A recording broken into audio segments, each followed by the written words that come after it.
The Unshackled Waves, episode 248.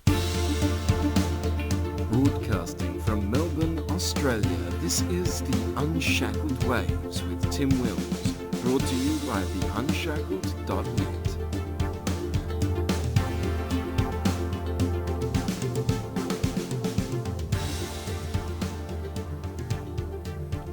Hello everyone, welcome to another Live Waves episode late on a Wednesday evening. I thought it was time for us to catch up on the news cycle. Of course, the biggest story the past week has been YouTube stepping up its involvement in the social media deplatforming movement. They're cracking down on hateful and supremacist content and content which incites harassment against other people.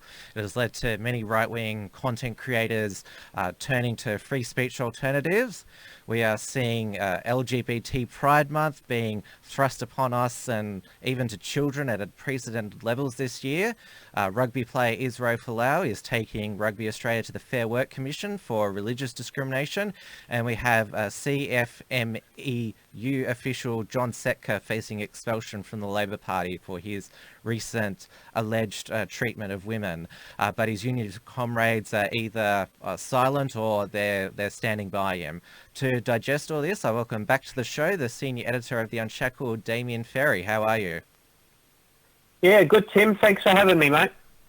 We'll start with YouTube. So this happened last Thursday morning, but it was triggered by a Vox reporter, which is a news magazine website in the United States, Carlos Maza, who identifies as a gay Latina, like epitome of identity politics, complained about Stephen Crowder, the conservative news comedian, making racist and homophobic comments about him. And YouTube decided that although he didn't violate their community standards, he engaged in behavior which harassed, and so they demonetized his channel. Well, see, the word harassed, I mean, what extent, I mean, do they actually claim that he harassed people? This is the thing, when it comes to words these days, it seems like you can't say anything anymore, and it's becoming a real 1984 sort of totalitarian scenario where they're really monitoring language and really trying to enforce a particular curriculum on society. Not only in the classrooms are they doing this, but in society in itself. So it's very, very dangerous, in which people up above, the elite, whoever you want to call them, are actually enforcing and telling people what they can and cannot say. It does restrict people a lot, and it comes to a stage where people don't know what is community standards and what isn't anymore. I mean, it's very, very broad. You could do the slightest of things and it goes against their standards, and yet at the same time, somebody on completely the other side of the fence can say something really disgusting, really, terrible, yet for some reason it obeys their standards quite well. I mean, we see this on Facebook quite often, that people take screenshots of two different things, and it shows a difference in how these community standards are judged depending on who the person was that said these particular remarks. So it's a very scary thing. YouTube, they, on their official blog, they had a couple of posts taking a harder look at harassment, and where they said that it was in response to the conflict between Carlos Maza and Stephen Crowder. So this journalist, he managed to get YouTube to change its whole policies. If we go down further, our ongoing work to tackle hate, removing hateful and supremacist content from YouTube, reducing borderline content and raising up authoritative voices. So that basically means they'll try and hide content which is right-wing, nationalists, alt-right, and then continue to reward trusted creators and enforce our monetization policies. I wonder who'll benefit from those. Well, that's right. And what they have to understand is the old quote of when someone mentions that to know who governs over you, that it's basically in response to who you aren't able to criticise. If you want to know who's actually, who's actually behind all this, and it's quite obvious. I mean, every person that has views should be allowed to express and basically give an opinion on particular topics and subject matter. I mean, I think it's really important, especially on politics. And it's very, very dangerous going down this road, I think, and it's who knows how far this is going to go, really. People have to understand that even if they're on the other opposite side of the fence, that this can one day limit their speech. Even if their speech at this stage isn't seen as extreme, it might one day in a few years' time be seen as extreme, because whoever is monitoring this ultimately has the say as to what is acceptable and what isn't. And when that happens, it's very, very dangerous circumstances, I think. So in Australia, we saw Sherman Burgess, who's known as the Great Aussie Patriot. He got his channel terminated, and just on the earlier that week, he'd had all these Facebook accounts disabled, and so he was completely deplatformed. He started up a Gab and a Telegram channel, and also Australian Meditations had his channel terminated. Now, Sherman Burgess, he was planning to create a channel on BitChute, but that is blocked by most ISPs in Australia for hosting the Christchurch mosque shooting video. So as another free speech social media video sharing website, DTube. So he started uploading his videos to another site called CocoScope, which promised no censorship and no deplatforming. But interesting that because Sherman had decided to migrate to the platform Maddie's Modern Life of XYZ, he decided to back up his videos on CocoScope. But he received an email from CocoScope today saying, we are sorry to announce that the political category will be removed, deleted, and all political channels and videos will be removed from CocoScope. Why is this happening? CocoScope, like other video platforms which monetize content with real money, not cryptocurrency, as payment providers who do not allow political, controversial, far-right content. Payment providers do not allow political content to be monetized, and due to the broad scope of content on CocoScope, political videos are endangering the monetization of all creators on CocoScope. CocoScope is a video platform geared towards original content creators. This means creating your own original video content for your fans to support by adopting your channel. We wish you the best of luck in your future endeavors. We suggest you try a platform like BitTube, which does allow content to be monetized by cryptocurrency. So, wow, less than a week after the YouTube advocalypse, and CocoScope have cucked out. I call it CocoScope now. And the amazing thing is that they promised no censorship, and like they were consistent for like a week, because they allowed soft pornography, other forms of degeneracy on there. They're still keeping that, and the payment processors, they're fine with all sorts of depraved and really fetishes and all that. But somebody advocating traditional values, we can't have that. No, that's right. I mean, when you have a platform that is basically saying that far-right content is somehow worse than pornography, then you really know that there's something fishy going on here. What they have to understand is that even though these providers, these servers that continue to shut down content, that eventually all of these people within that political movement will find a spot, and there will be somebody that accepts them. For instance, social media-wise, you've got Gap. That is obviously, seen to be a platform that hasn't gone down the same road in restricting content of what is deemed to be far right.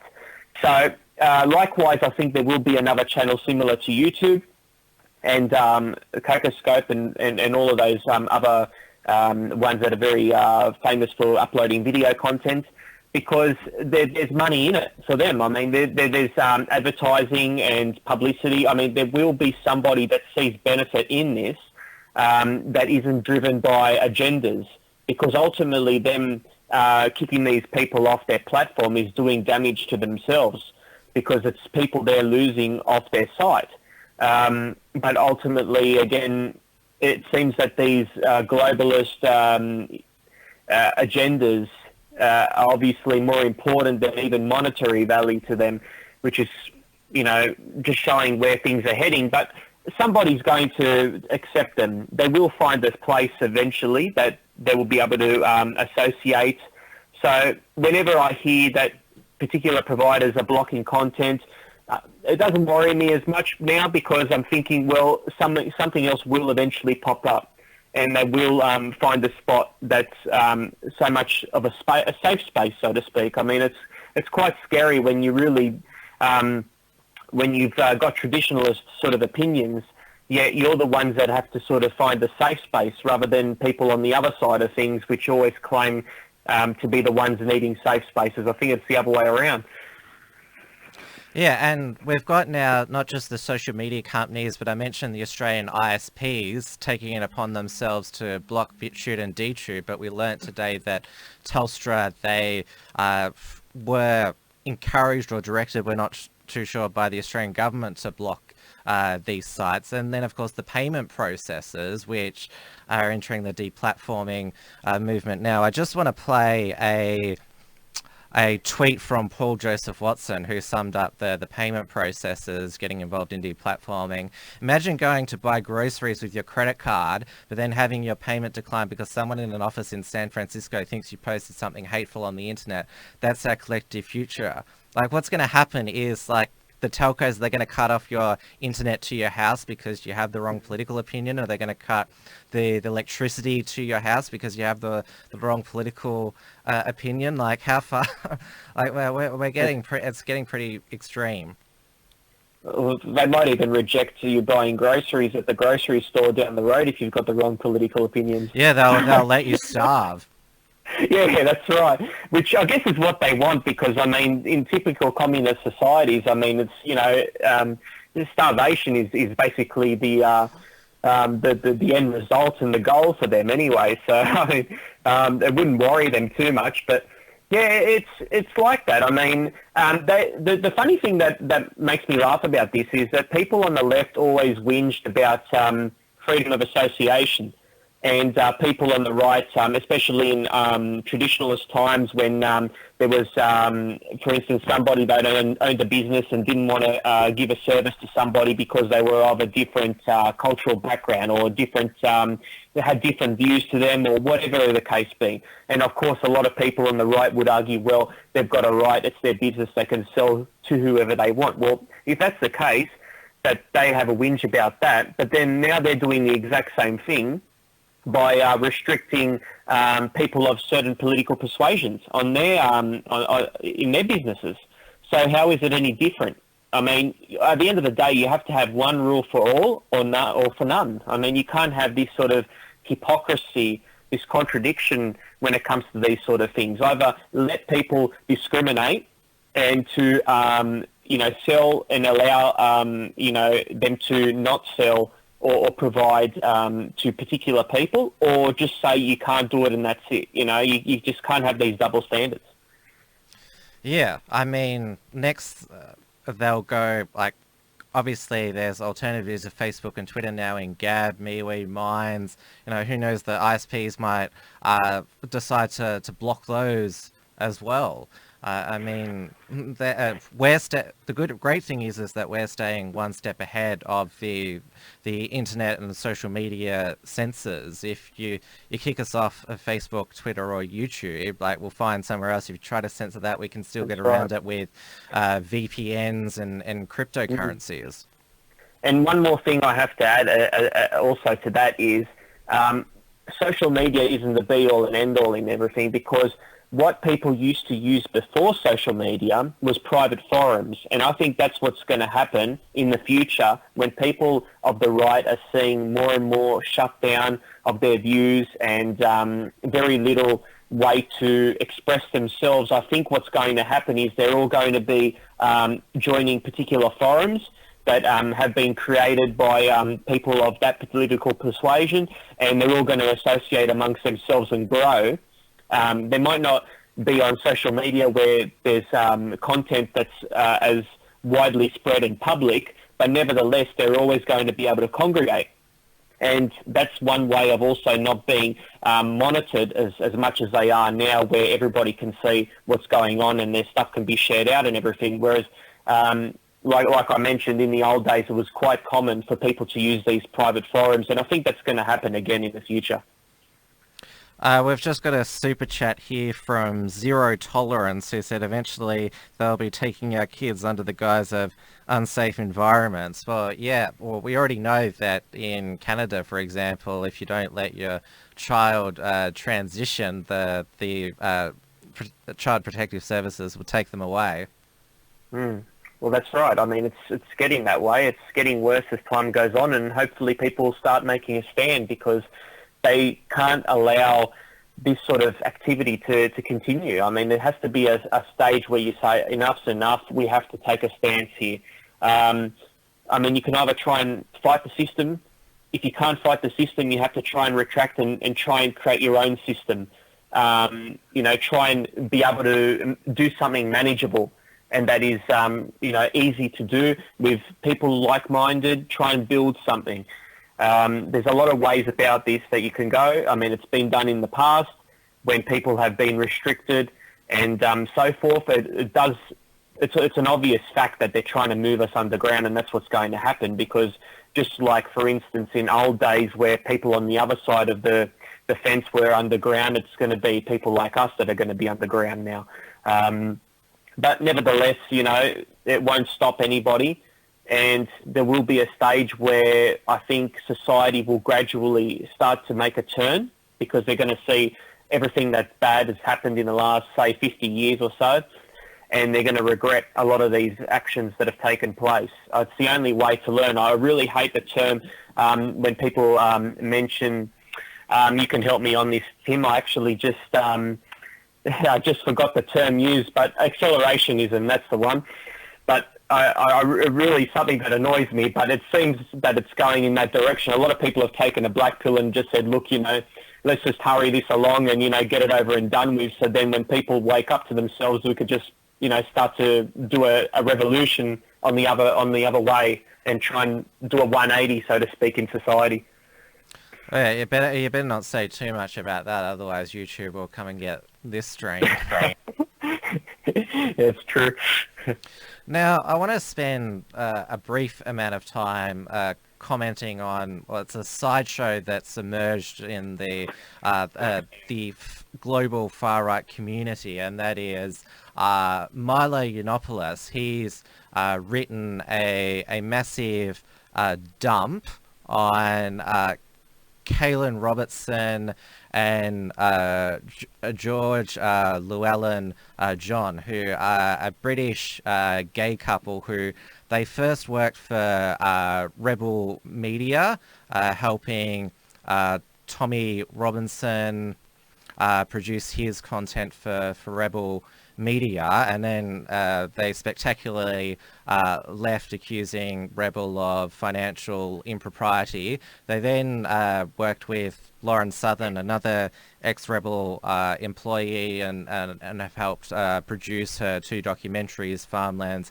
and Borderless. And now Lauren Southern she's retiring at age 23 from the alt media scene, and Milo's written this 10,000 word essay. I'll go back to some of the accusations. They allegedly stole Bitcoin worth $20,000 from Tommy Robinson to fund lavish lifestyle.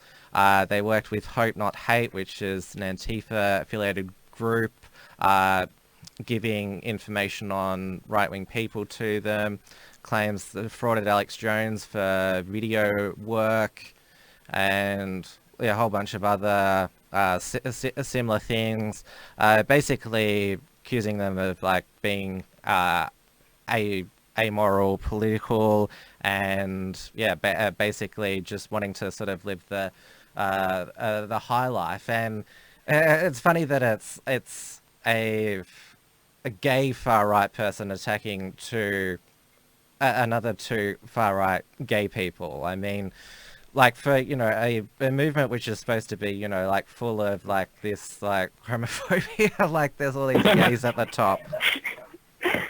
Yeah. I mean, it's it's true. I mean, definitely. What I've noticed in the movement, one thing that I will say is that it's built on ego. It's built on people chasing fame and fortune.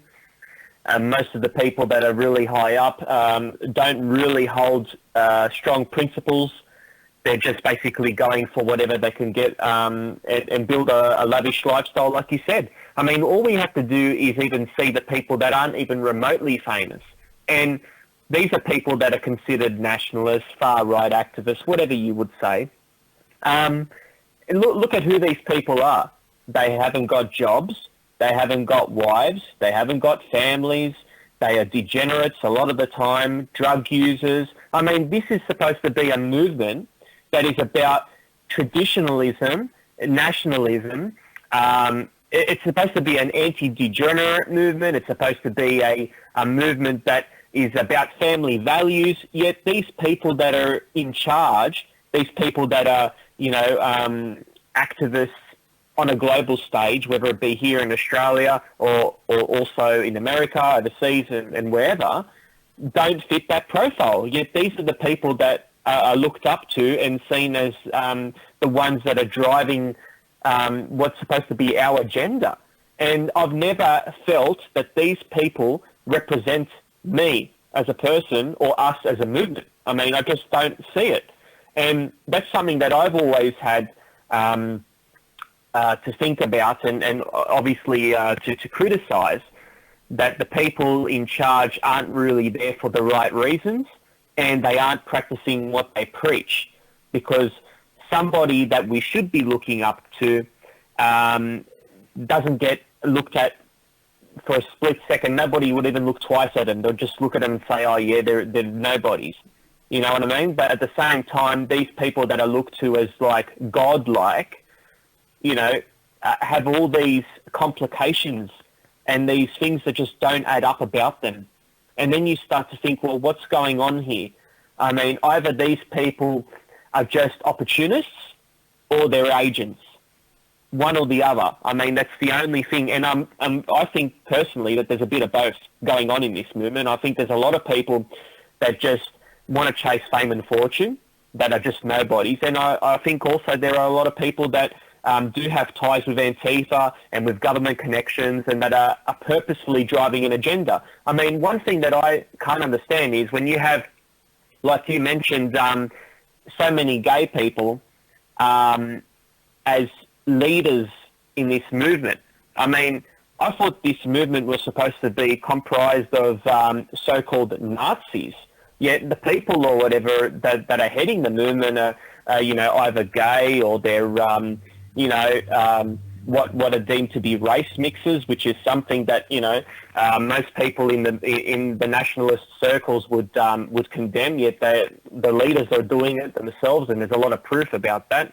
Not to go into names, but this is the problem here. I mean, what's going on? I mean, this is why it's not authentic, and why the movement's really, at least on a street level, it's dying, because people are seeing, this isn't really representative of what I'm feeling, and it's not really achieving anything. All it's doing is making more of a police state at the end of the day, because they're going out, they're up to mischief and doing all these stunts, and in doing that, then the cops clamp down. And then they go after and they have to change laws, bring in hate speech laws and all of that sort of thing, because some bogan patriot went out there and done something stupid. You know what I mean? So how are these people helping our cause? So that's something that I'm really concerned about. Well, with the two far right factions warring against each other, like in public like that. I mean, the Antifa groups are just sitting there with the popcorn, and like this is why the right doesn't win, is because there's all these internal wars going on. Like with the left, it's always touch one, touch all. There's like they don't just preach solidarity. There is this solidarity while we're always fighting amongst ourselves, and it may it's all been laid bare by like Milo's a person with nothing to lose. He's been completely deplatformed. He's now on Telegram now. He's in it's been revealed a lot of debt, and so he's just tearing down people who he thinks have wronged them. And yeah, it's like if this is like the cream of the crop, then yeah, it doesn't exactly inspire you. Exactly right. And also, when it comes to unity, like you were just explaining then, just look at our political parties. I mean, look at how many minor parties on the right there is, all vying for their 1 or 2 percentage points, whereas if all united under one banner, they could be a very big opposition towards the Greens, for instance. I mean, yet the left is very united, at least under the Greens, and then the minor left parties are just too minor that they get nothing, and that's why it doesn't really do a damage to the Greens. And then at the same time, even on the street level, all of the groups working together, they all have these events, they all go out there, they all support each other, always together, rallying. Even in Sydney, the other day they had an abortion protest. I mean, something that happened in America, yet they ended up getting a couple hundred people to go into Sydney and protest abortion laws. I mean, it's just crazy, something that had nothing to do with what's going on here, yet they managed to get a couple hundred people to turn up on the day. I mean, that's very rare for someone on the right to be able to do that. There's only one event that ends up getting quite a number of people, and I'm talking, in the thousands, and that's the pro-life rally, the Day of the Unborn, which is only a once-a-year thing. Apart from that, the right is pretty much silent the rest of the year and only come out for that once-a-year event. It's just really, it's a shame because there's no unity. Everybody wants to be the top dog. They're always tearing at each other. And I think really parties have to look at each other and say, okay, we're not getting anywhere electorally. So whichever parties aren't actually achieving any electoral success, they have to shut down their cause and they have to merge, because that's the only way you're going to build something that's worth fighting for, that can actually get results. I mean, on a street rally level, it doesn't really matter. I mean, there could be 100 people doing the same thing, tearing each other apart, but at the end of the day, it's what matters is politically, because that's what controls these laws, what brings about this change. And when you see so many minor parties fighting each other and, taking votes off each other, that's very concerning. And I would suggest that people have to start, really thinking about merging with like-minded groups. Yeah, well, you're talking about just the local political level, but yeah, this is sort of a global sort of media falling out fight on the right. So it's probably more up there on the sort of scale, well, at least in sort of the media world. Now, we should move on to, well, if you didn't know that it was LGBT Pride Month, then obviously it hasn't been rammed down your throat hard enough, because the whole month of June we're meant to celebrate LGBT lifestyle, culture, people. Even Donald Trump wished everybody a happy Pride Month. But probably what's most disturbing about this is that they're trying to force it on children. The TV network Cartoon Network is celebrating Pride Month. We've had My Little Pony. They have a lesbian couple, and the Scholastic Book Club I'm not sure if people remember that from school, but they've got an LGBT section, and then of course the corporations they changed all their logos to rainbow, and it's just like, we knew that, like, a lot of people probably thought that when same-sex marriage became legal that, this will be the end of it. Like, no, like, it's just going to keep going and going. Well, that's what a lot of people were warning. This is what we were trying to get out, that there is a slippery slope to this. I mean, before they didn't have that platform, whereas now they do. Now they think they run the show. Only representative of about 2% of the population, yet, look at how much is catered to this group of people. How much, you see corporations, like you said, that are really pushing this agenda. Why? I mean, when you're seeing people right up the top, like real heavy corporates, globalists, bankers, whatever you want to call them, all these people, and they're really pushing this LGBT agenda, it makes you think, why? Why are these people pushing it? And if they are pushing it, are these people, I mean, at least the left should be thinking this. I mean, these people are supposed to be the people that are our enemies, the rich, the corporates that we're supposed to rally capitalism, go against them, and but at the same time, they're pushing their cause. So this is what and this goes for the same as climate change as well. I mean, this is really pushed heavily by corporations. Yet these people on the left are supposed to be really anti-corporation. So, I mean, it's an unholy alliance in many ways, I think, and obviously many agendas in place. Another thing that I'd like to mention, I mean, I was a bit, I was a bit surprised a little bit about Trump coming out and really going for this, because even though he's not an ideal messiah candidate like everybody, might make him out to be, it still wouldn't have been something that really benefited him. If anything, it might have turned some people off that were supporters of him. Yeah, if you read the comments, that was like, I like you, President Trump, but I can't agree with this. Yeah, I just don't understand what he was thinking. I mean, when people on the right start to go away from their values and start to try and bring more people in and modernize their views and what forth, they do more damage to themselves. I mean, we've seen this. We've seen this every time the Liberals select a left-wing leader, they lose. When they choose somebody that's more hardline, they always win landslides. I mean, this is, and it's just common knowledge, and they just keep on doing it. I mean, focus on your base. The Labor Party went away from their base, they lost heavily. I mean, they're focusing on green agendas, not focusing on the working class. The Liberals, when they're under Turnbull, done the same. Focusing on green agendas, not focusing to the small business community.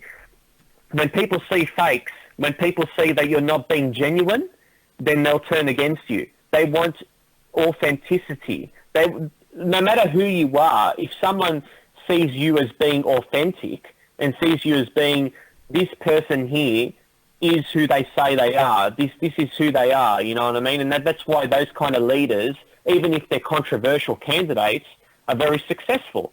Nobody could put shit on people like Abbott, because everybody knew where he stood on things, and yet he won a massive landslide in 2013 because people knew that this guy here is what he says he is. That's who he is.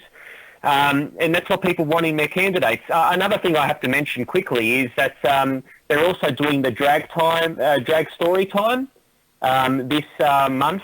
A lot of the councils, including mine, is doing a library session. Yeah. And they've got a drag queen there that's going to be reading stories to children. I actually went to an event last year that was like a protest event, and unfortunately, how many people showed up? About a dozen, like always at a right-wing rally.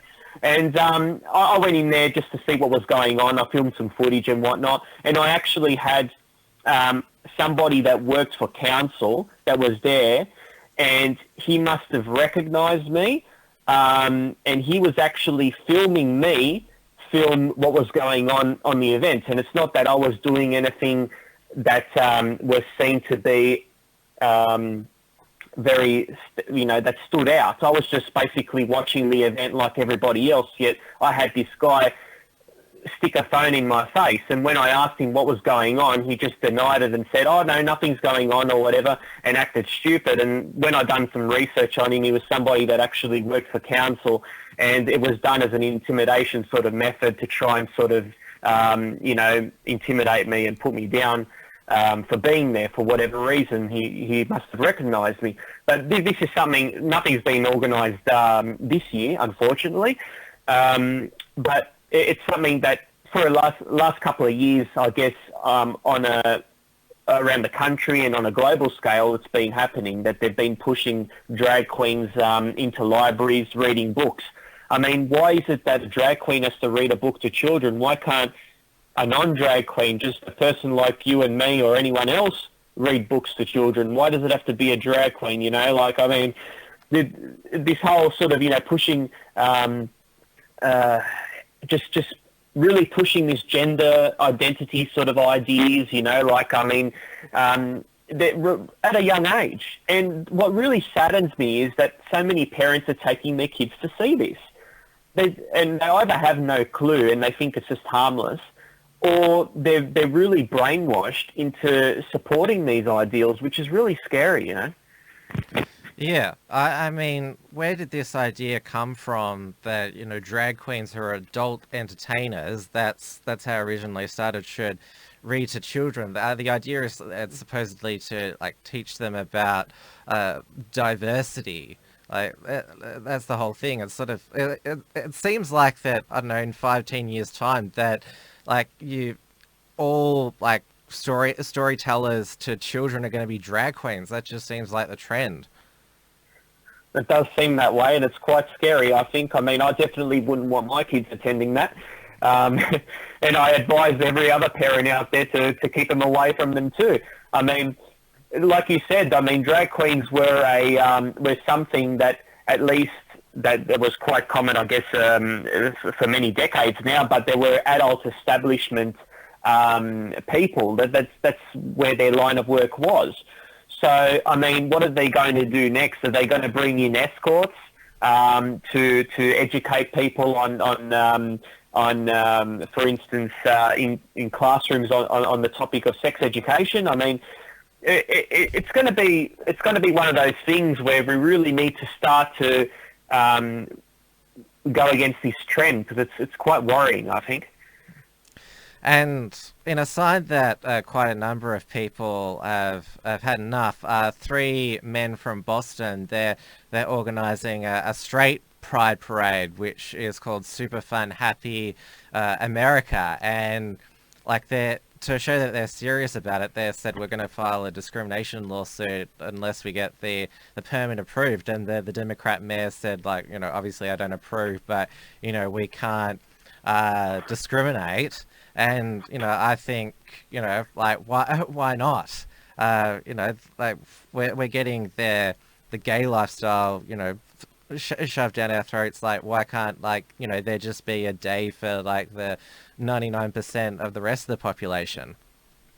Well, that's right. I mean, I actually seen a few posts about this on social media, and you've had your SJW activists come out and say, oh, the reason why there isn't a straight pride contest or parade is because you guys don't know how it feels to, be victimised and to be beaten up for being who you are, and, to just go on. And I'm thinking, oh, it's just super cringe, really, these days, at the end of the day, forget about the past. I'm talking 2019 here. Can you really say the same thing? Because it seems like if you're someone that's of a traditionalist mindset, you're the one who's getting beaten and suppressed, and all of your views restricted and all the rest of it. So it's just a laughable matter there, really. If anything, you need a straight pride parade now more than any LGBT one, that's for sure. I would tell you who is being discriminated against because of their lifestyle. That's Israel Folau, well, the former rugby union player. He's Rugby Australia terminated his playing contract worth $4 million a year. They had a tribunal hearing where they found him guilty of a high-level breach, and that allowed them to terminate his contract. He's taking them to the Fair Work Commission, seeking $10 million in compensation for religious discrimination. And he published a letter that he sent to Rugby Australia saying that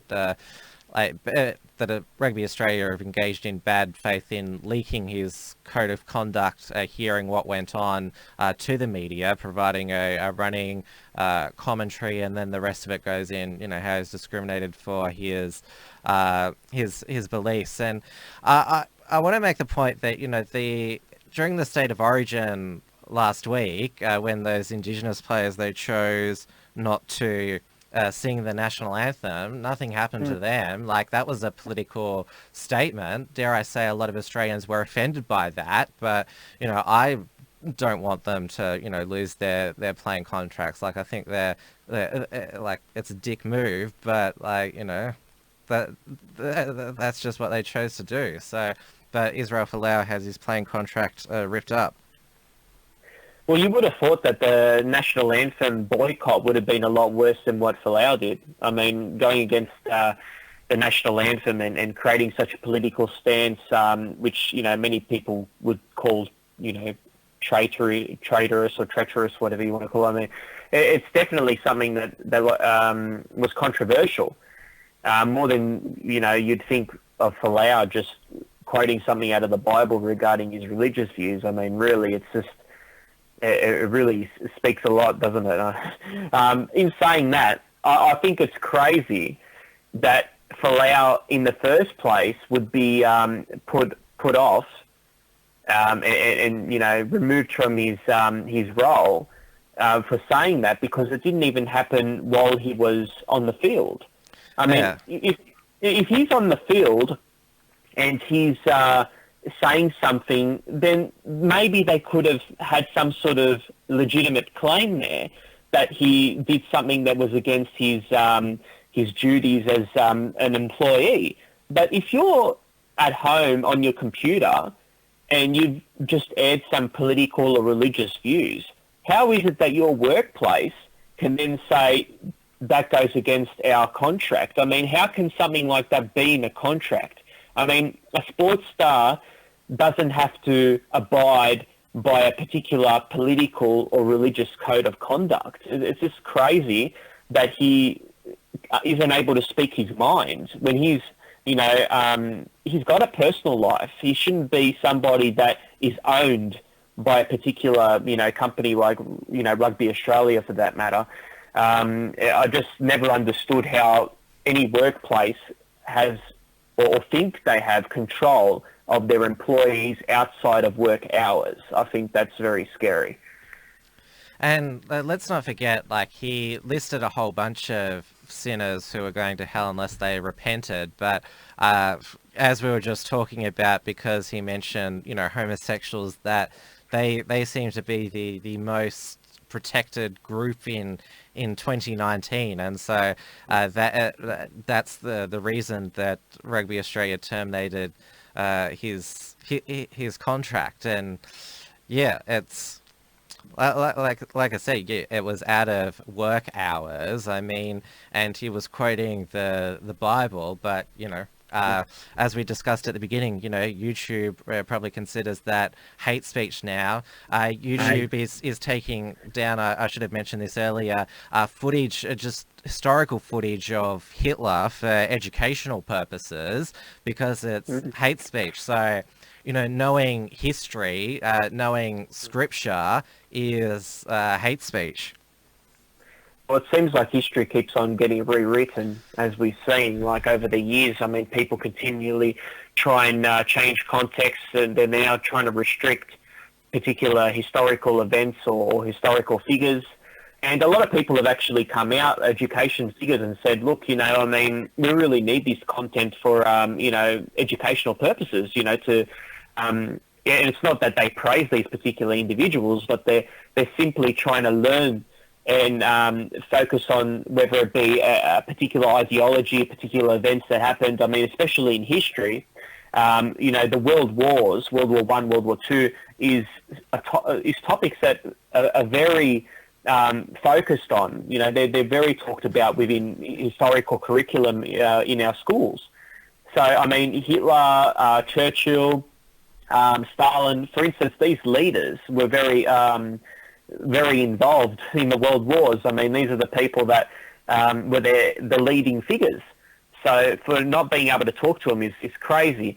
And also on Folau, like you mentioned, I mean, if particular quotes out of the Bible is considered hate speech, then are we going to get to a point where the Bible will eventually be banned from this country or from the West? It'll come up with a trigger warning on it. Yeah, well, I mean, would you not be able to order one in or buy them anymore? I mean, yeah, and it'd be like the Club X shops, like they would turn into they would be hidden away, the Bible shops, and you'd have to prove that you were like old enough to be able to consume such violent and intolerant material. Well, what people don't understand, they have to understand this, that the more they continue to push these radical ideas out there, these extreme ideas, that the more people are going to rebel against them. So if they're really thinking that to, in the future ban the Bible, for instance, is going to work for them, I mean, they're going to create such a cultural shift, a rebellion, that's just going to backfire on them, Like, I mean, this is going to be something that obviously happens. I mean, we're going to be seeing people, which is going to be, a very upsetting thing, that are going underground, literally. I mean, it's going to be like people going in a cave or whatever, giving someone a Bible. I mean, it's just really scary. It's like something that you would imagine in China, for instance, where that kind of literature is banned, or in other countries within Africa and so forth that have really strict sort of policies to particular religious groups. And that's a very scary thing there. I mean, it's something that looks to be more evident each day that goes along. We've just had another super chat from Milk TF2, $1.50, though they didn't put their comment in the super chat. They didn't coordinate it, but I'll read their next comment out anyway. A monster came along and it asked me for $1.50. Interesting. Thank you for that super chat. Now, in Australian politics this week, John Setka, who is the Victorian Secretary of the CFMEU, there's been a lot of attention. He's currently before the courts on harassment charges. He allegedly called a woman 25 times in a night, texted her 45 times in an evening, abusing her. He was arrested for a domestic incident on Christmas Day. He has a long criminal record due to his union activity. He spent time in jail in the early 1990s. Last year had blackmail charges against him dropped, but sort of what seems to have triggered his, well, at least the Labor Party disavowing him, is that he made a disparaging comment about Rosie Batty, who's the anti-domestic violence campaigner whose son Luke Batty was killed by his father. He said that Rosie Batty, she was hurting men with her activism, which, well, I think that's like probably the least offensive thing that John Setka's ever done. But apparently, like, sort of all the law breaking and alleged violence, like, sort of that's okay. But you can't criticize Rosie Batty. And now Anthony Albanese and Daniel Andrews want him expelled from the Labor Party. Penny Wong has come in as well, and yeah, like they look set to sort of turf him out of the Labor Party at least. Oh, well, I mean, at the end of the day, they could do whatever they like. It seems Setka doesn't want to go anywhere and he wants to remain in his position, which is fair enough, I guess. We don't really know the full story and who's saying what. He reckons he hasn't actually made those remarks. Even if he did, I think it's been really overblown. As always, as soon as you say something that seems to be an attack on women, it seems to just go viral and crazy, and you automatically are labelled the worst person in the world. I mean, really, if you look at his comments, I think it would pass a pub test. I think feminism in general has caused a lot of hurt to men. I mean, this is something that's fact here. When you really look at history, it's not only hurt men, it's hurt women the most, because it's really damaged their place in society. I mean, they really had things back in the day. Now they're just, the expectations that they have now is just absolutely insane. I mean, for them to, you know, have this idea where they can perform all roles and they can do everything on their own, which I think is really, you know, not really, I guess, being looking at a positive outlook and you know, supporting them. I mean, when you're saying you're giving all these extra sort of duties for them to grab onto and to, you know, do, and at the same time you're limiting the influence that men have in society too. So the feminism has really done a lot of damage. I mean, culturally, I think it's been one of the worst things to ever happen. When you're really looking at where, you know, socially things have gone downhill, it really has began with that, and it continues to. We see the amount of divorces happening, the amount of, I mean, you know, it's just gone insane, you know. I mean, it really has, and I would definitely say that those comments, they might not be pretty, but I mean, at the end of the day, where's the lie, you know? Well, a lot of people on the right have been circulating these images online. This is from some CFMEU event. It's got CFMEU women, and it's got John Setka with 3 other blokes there, and they're saying, like, you're virtue signaling about women, where's your women there? And then there's also this one here, John Setka with a female union official saying paid family violence leave means time to look after the kids. So obviously, like, saying he's a, you know, virtue signaling hypocrite. Well, one thing that actually upsets me here is that people are expecting him to be something he isn't. I mean, he's a union man. I mean, do you really think that a union guy is going to be some sort of, you know, uni sort of graduate, sort of, you know, incel sort of, you know, beta male? I mean, it's not the way it is. I mean, he is basically a perfect example of someone that represents the union movement. I mean, he's got that working class alpha sort of old school kind of way about him, you know. I mean, that's what union people are. And that's what the traditional Labor voter used to be too. Yeah, now because the Labor Party have been so influenced by Greenies, that's why they've gone onto the defensive and have brought in a lot of this sort of political correctness when it comes to minority groups and feminism and all of this stuff. But otherwise, if you look back in time, the Labor Party were like the, you know, the big nationalist sort of, you know, the fascists of their time, you know. I mean, that's what they were, and a lot of people still are. But with this shift in that party and in the movement, there has been a lot of infiltration, and even though people have moved, not everybody has. So people are expecting something out of him that he can't be, you know. And another thing that really annoys me is people on the right that are using this sort of event as a cheap political point scoring in going on the offensive and saying, oh, look at that bad, you know, Setka guy, you know, how bad he is to women and this and that. I mean, this is the kind of left-wing talking points, and they're sort of attacks they make on the right.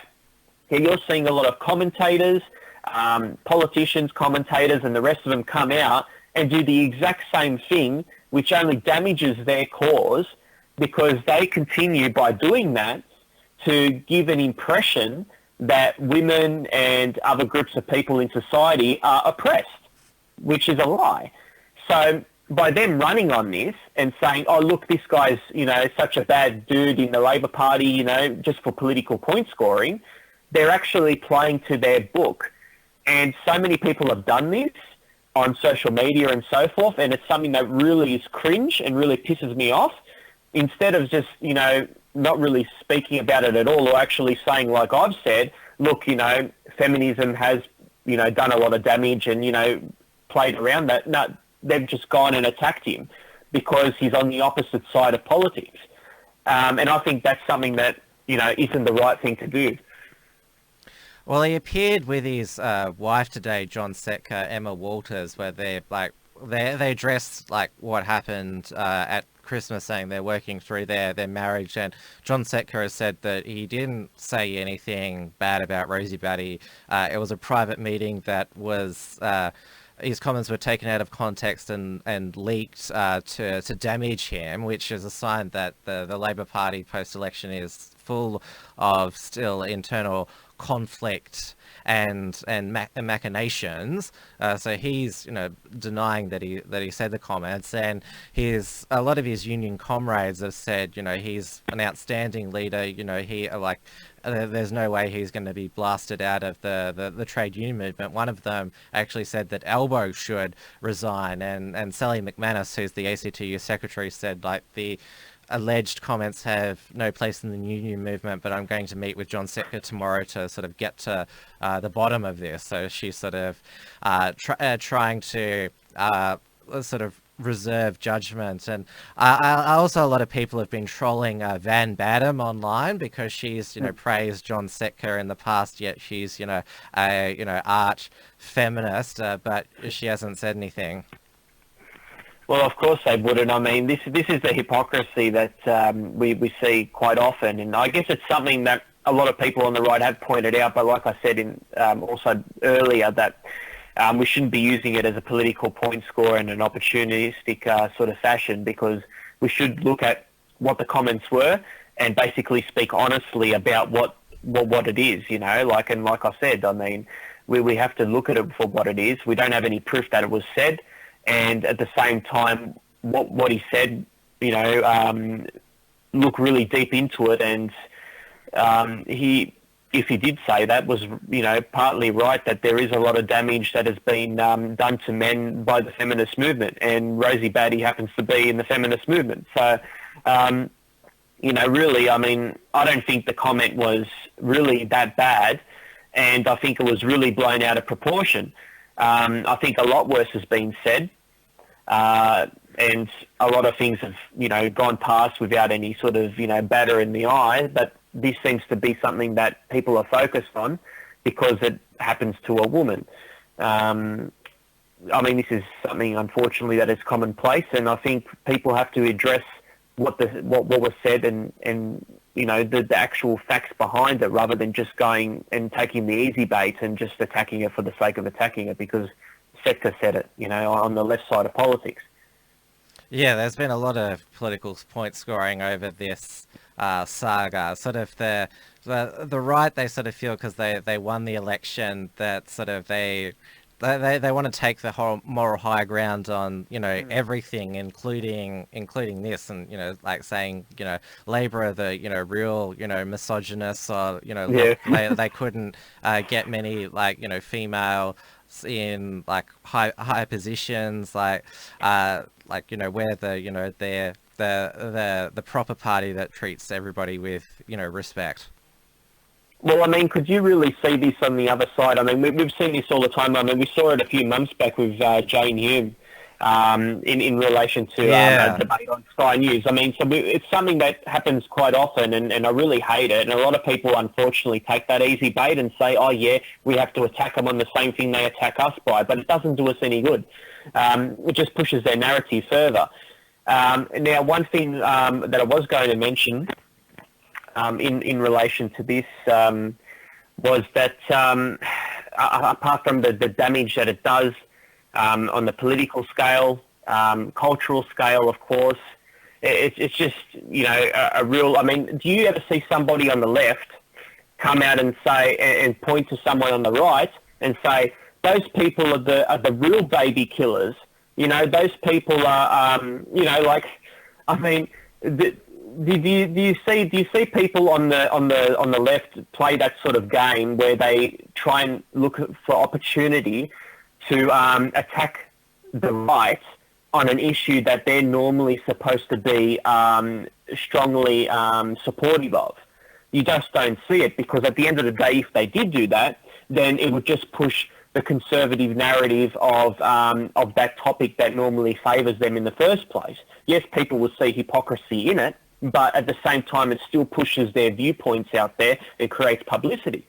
And the left are smart, they're not stupid. They don't do this sort of thing, but unfortunately, people on the right continue to do it. Yeah, definitely. Well, it's getting late on this live episode, so we'll wrap it up now. Thanks for joining me tonight, Damien, and catching up. We'll definitely do it again sometime soon. Yeah, thanks for having me, Tim. And thank you to everyone who sent in a super chat tonight. And also at the end of the show, I'd like to announce we've relaunched our Unshackled membership program. We've got monthly and yearly memberships. You can go to the unshackled.net/membership. We also have a new donation portal where you can also donate cryptocurrency. That's at the unshackled.net/donate. We've just launched our Subscribestar account at subscribestar.com/theunshackled. And of course, we still have patreon.com/theunshackled. And we also have paypal.me/theunshackled. And remember, because as we discussed, the major tech companies, Facebook, Twitter, and YouTube, they're out to censor as many right-wing people as possible. So make sure that you follow us on gab.ai/theunshackled or on our MeWe page at mewe.com/p/theunshackled or minds.com/the_unshackled.